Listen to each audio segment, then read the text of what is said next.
ला ला ला ला. नंदिनी चल पटकन दूध पिऊन घे. तू विसरलीस, मी आत्ता जेवून आले. मला भूक नाहीये, मला नको दूध. बर मी तुझ्यासाठी काय आणलंय ते बघशील तरी का? काय आणलंस? Colouring book. तुझी फेवरेट ऍक्टिव्हिटी आहे ना? येस.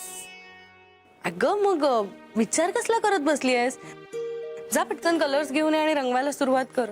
हा माझे कलर्स.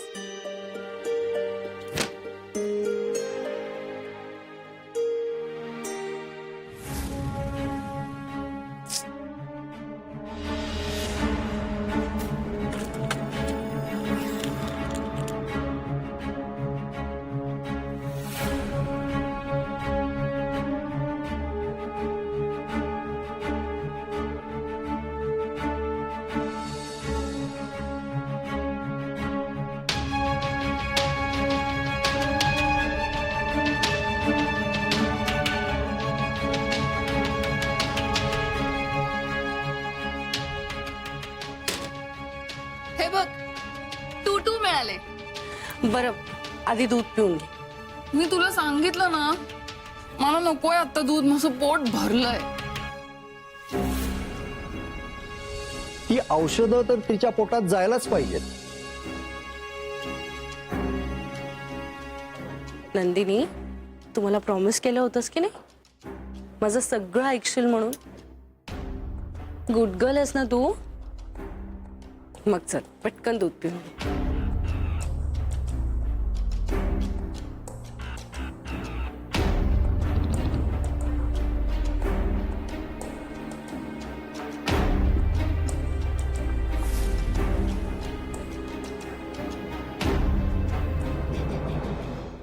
Good girl. बरं आता आता झोपा, आता खूप उशीर झालाय ना. आणि कलरिंग ते उद्या कर. ओके. तू नको जाऊ. आरोही मला मला गोष्ट सांग ना. तू गोष्ट सांगितलीस ना की मला खूप छान झोप येते. बरं चल गोष्ट सांगते.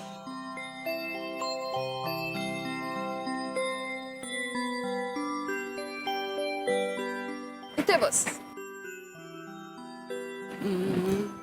एक ना खूप मोठं गाव होतं. त्या गावात एक छोटीशी मुलगी राहायची. तिचं नाव काय होतं माहितीये? काय?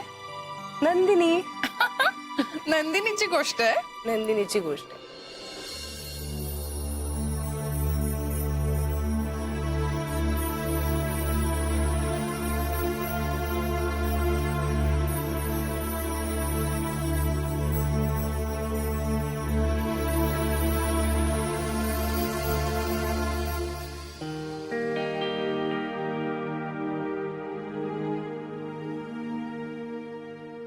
मी सुद्धा थोडे जास्तच ताणून धरलं. रागाच्या भरात हे असं इथे येणं बरोबर नाही. आणि जर माझं आरोहीवर प्रेम आहे, मला खरंच तिची काळजी वाटते, तर तिला सोडून मी असा निघून आलोच कसा? मी तर बाहेर जेवेन, पण मला खात्री आहे आरोही मी परत जाईपर्यंत उपाशी राहील. चुकलंच माझं. नंदिनीचा राग मी आरोहीवर काढणं योग्य नाही. उलट मला आरोहीशी एकदा सगळ्या गोष्टी समजुतीने बोलायला हव्यात. मी 2 पावलं मागे आलो तर आरोही सुद्धा नंदिनीच्या बाबतीत तिची मतं थोडीफार बदलेल.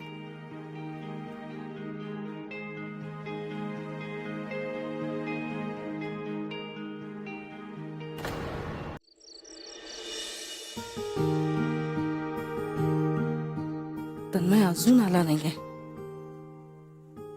मला न सांगता कुठे गेलाय तो? काही कळतच नाहीये. जेवला सुद्धा नाहीये तो.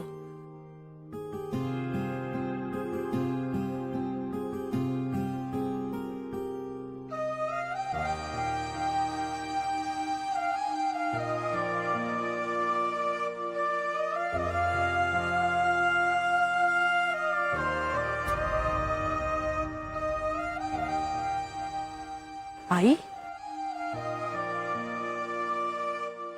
अशा एकट्याच बसल्या.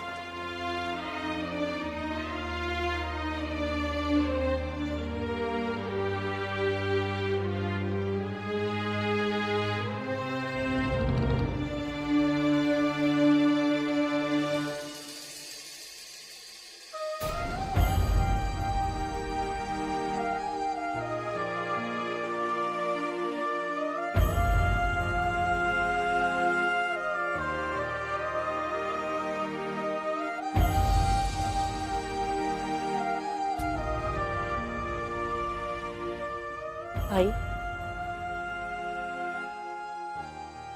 मला माहितीये तुम्ही माझ्यावर रागवलात, पण तुम्ही एक आई आहात आणि म्हणूनच माझी एक विनंती आहे तुम्हाला. नंदिनीसाठी त्याच्या मनात जी काही भावना आहे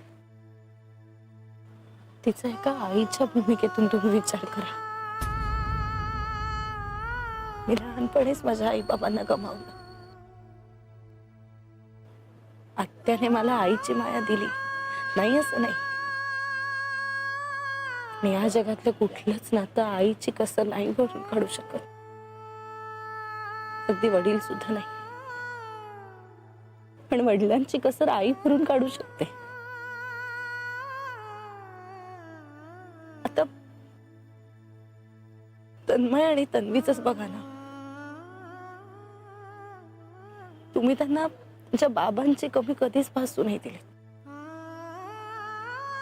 तुम्ही त्यांची आई तर आहातच, पण त्यांचे वडील देखील झालात.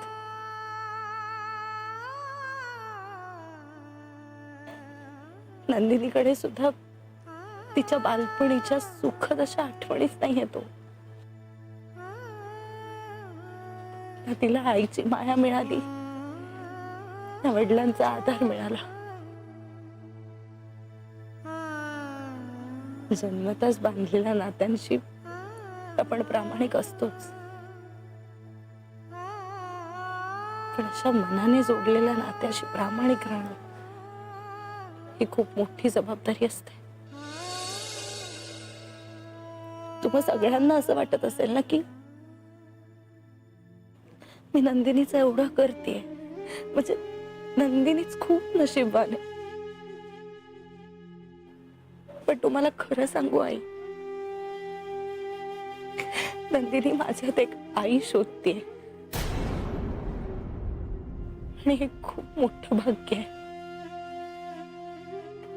ज्या आईच्या मायेला मी आणि नंदिनी दोघी पारख्या झालो, त्याच आईची माया जर मी नंदिनीला देऊ शकत असेल तर त्यात गैर काय आई? कुठे चुकतंय माझं?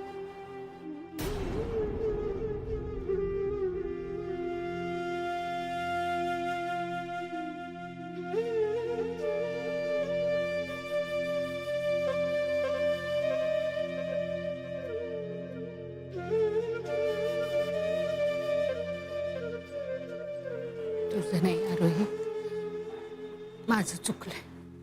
मी एक आई असूनही तुझ्या या भावना नाही ओळखू शकले, तुझ्यासारखा विचार नाही करू शकले मी. मला माफ कर आरोही. आई नाही, तुम्ही का माफी मागताय माझी? तुम्ही खूप मोठ्या आहात माझ्यापेक्षा. वयाने आणि अधिकाराने मोठी आहे मी, पण मनाने तू खूप मोठी आहेस.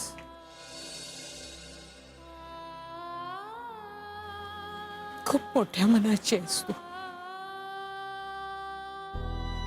मी तुला वचन देते, अगदी सगळं जग जरी तुझ्या विरोधात गेलं ना तरी सुद्धा नंदिनीच्या ह्या आईच्या पाठीशी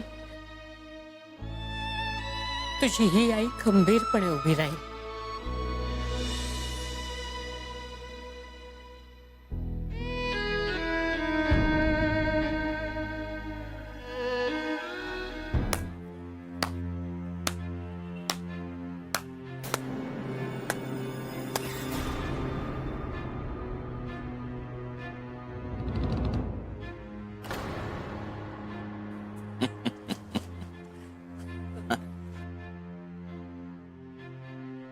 तन्मय, अरे कुठे निघून गेला होतास अचानक?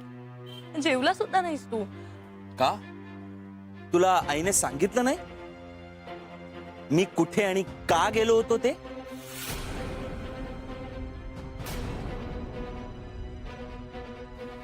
तन्मय, हा काय प्रकार आहे? असा टाळ्या वाजवून हसतोस का तू? आई, जेव्हा गोष्टी रडण्याच्या चिडण्याच्या पलीकडे जातात ना, तेव्हा माणूस असं व्यक्त होतो. गप्प तर बसता येत नाही आणि समोर जे चाललंय ते बघवत नाही.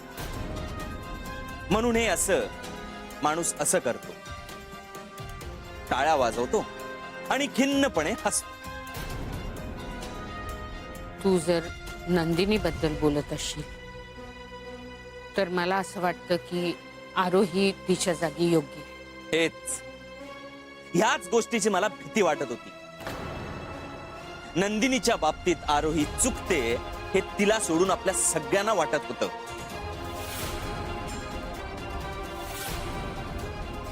पण आता तू तिच्या होला हो करते. आता मला तर ह्याची भीती वाटते की एक एक करून सगळेच नंदिनीचा स्वीकार करते. तन्मय, आरोहीने 1 महिन्याची मुदत घेतली आहे. मला तेही मान्य नव्हतं, पण तू काय बोलली नाहीस म्हणून मीही गप्प बसलो. पण आता आई, तू जरा अतिच करतेस. तन्मय, आईंना का बोलतोस तू? त्यांची काहीच चूक नाही रे. आणि नंदिनीच्या बाबतीत त्या माझ्या पाठीशी खंबीरपणे उभी राहून माझी साथ देणार आहे, त्याला तू चूक मानतोस? हो, कारण आईने मला प्रॅक्टिकली कसं जगायचं हे शिकवलंय. आणि आई आज असं वागते, मग मी काय बोलू? बरोबर आहे तुझं. तुम्हाला मी नेहमीच प्रॅक्टिकल राहायला शिकवते.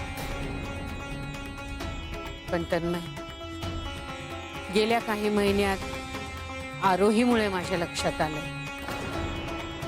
की नात्यांना सुद्धा किंमत असते. फक्त पैसा पैसा करून चालत नाही.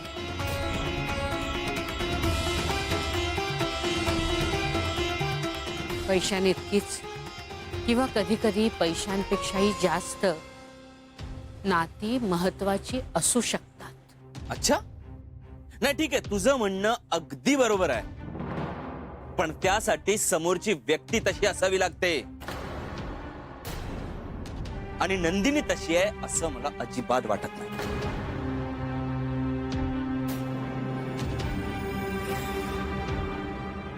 तू आरोहीला कुठल्याही बाबतीत पाठिंबा दिलास तर मला कौतुकच वाटेल, पण नंदिनीच्या बाबतीत नाही. मी आज तुम्हा दोघींना एक स्पष्टपणे सांगतो, नंदिनीच्या बाबतीत माझं मत अजिबात बदलणार नाही. कधीच नाही.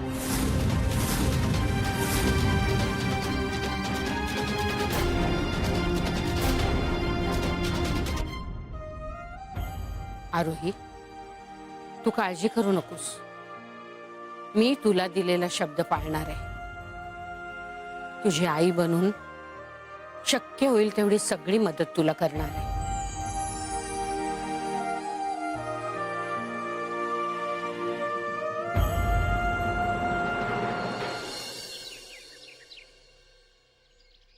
तन्मय, ऐक ना माझं, 2 घास खाऊन घे फक्त.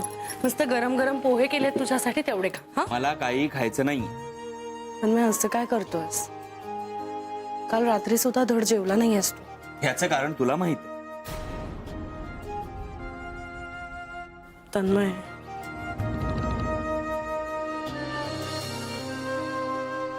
आलेच मी पटकन.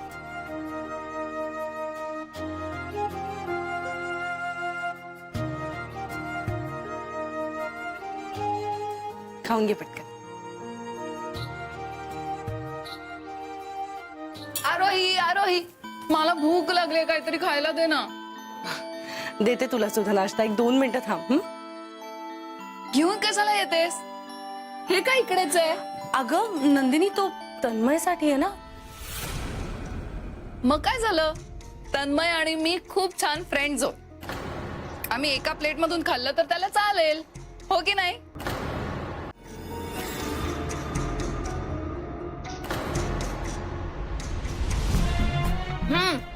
आता तू खा, घे ना. तन्मय, तू तू किचन मध्ये येतोस का? मी लगेच दुसरी प्लेट देते तुला. आरोही, आरोही, ऐक ना, आज तुम्हाला मिल्क देशील ना? त्या मिल्क मध्ये चॉकलेट मिक्स करून देशील? मला प्लेन दूध पिऊन खूप कंटाळा आलाय. चॉकलेट वाला दूध खूप आवडतं मला. ए तन्मय, तू पण पी चॉकलेट वाला मिल्क, खूप मस्त लागतं, तुला आवडेल. अरे तू हे घे ना.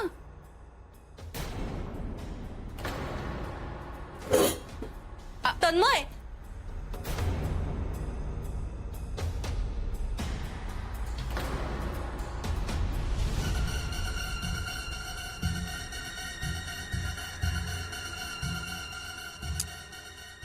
ए असा काय हा? माझ्याशी न बोलताच निघून गेला. मी एवढं बोलतेय त्याच्याशी, त्याचं लक्षच नाही. मला नको पोहे.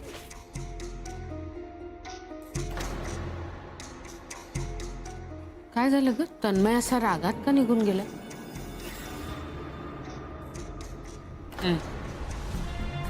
ठीक आहे, तू बघ तिला काय हवं ते, मी बाकीचं बघते.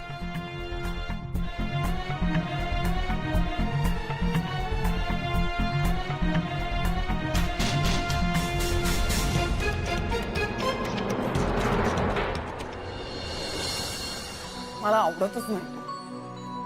Bad boy. नंदिनी, हे घे पोहे खाऊन घे. ए मला नको आहेत ग पोहे. मला ना आता ड्रॉइंग करायचं. अगं ते सुद्धा कर, पण एकीकडे खाऊन घे ना. किंवा असं कर, मी माझं काम करायला लागेल ना तेव्हा तू ड्रॉइंग कर, ठीक आहे? नकोय मला. मी सांगितलं ना मला आता कलरिंग करायचंय म्हणून. बरं ठीक आहे, मी तुला बुक्स आणून देते आणि मग मी स्वतः भरवते तुला. मग तर खाशील ना? ओके बस.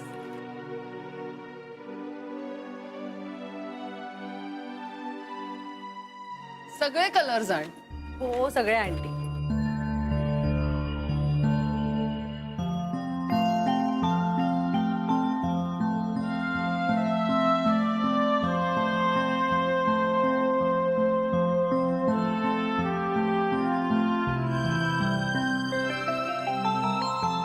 एकीकडे खायचं पण आहे. हा,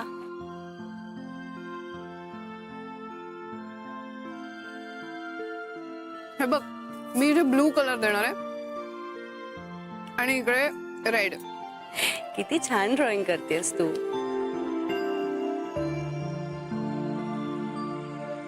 नंदिनी, काय करतेस तू हे? अगं नंदिनी, असं नाही करू. खूप मजा येते, तू पण करून बघ. तू हे घे आणि मी टाकू. नंदिनी नाही, असं नाही करत. नाही म्हटलं ना, बॅड मॅनर्स आहेत हे नंदिनी. असं करता करता चुकून ठसका लागला तुला तर.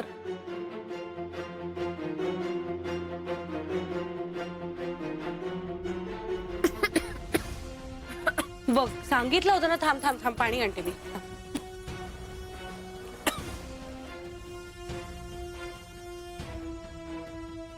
सांगितलं होतं तरी तुला.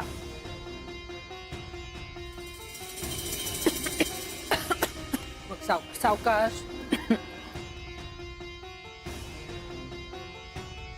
म्हणून मी सांगत असते, उगाच काहीतरी करत बसतेस. सावकाश. ऐकत जा ना जरा माझं.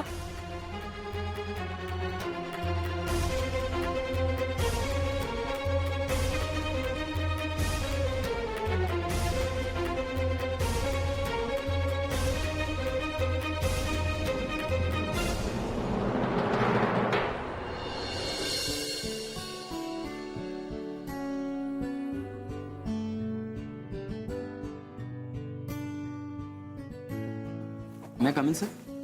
ये तन्मय, प्लीज कम इन. बस. सर तुम्ही बोलवलत? Yes. Heartiest congratulations to you. कशाबद्दल सर? अरे, तुझा पहिलाच प्रोजेक्ट रिपोर्ट कंपनीसाठी लकी ठरलाय. आपल्याला कॉन्ट्रॅक्ट मिळालं. Thank you so much sir. Sir ही तर खरंच अमेझिंग न्यूज आहे.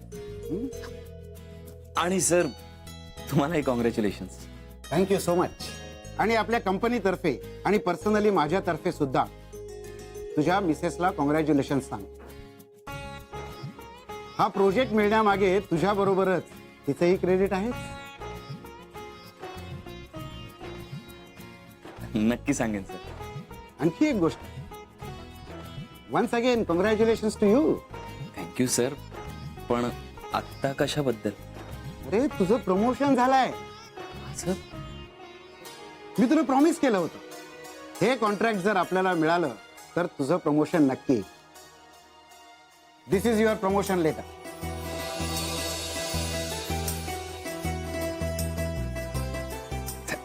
Thank you sir. Thank you so much. आणखी एक, या पुढचा प्रत्येक प्रोजेक्ट रिपोर्ट हा तुमच्या मिसेस कडनं हाती लिहून घ्यायचा. तिच्या हातगुणामुळेच आपल्याला हे यश मिळालंय असं मी मानतो. Yes yes sir. Okay sir. Congratulation Tanmay. Congratulation to you. Thank you sir. Thank you so much.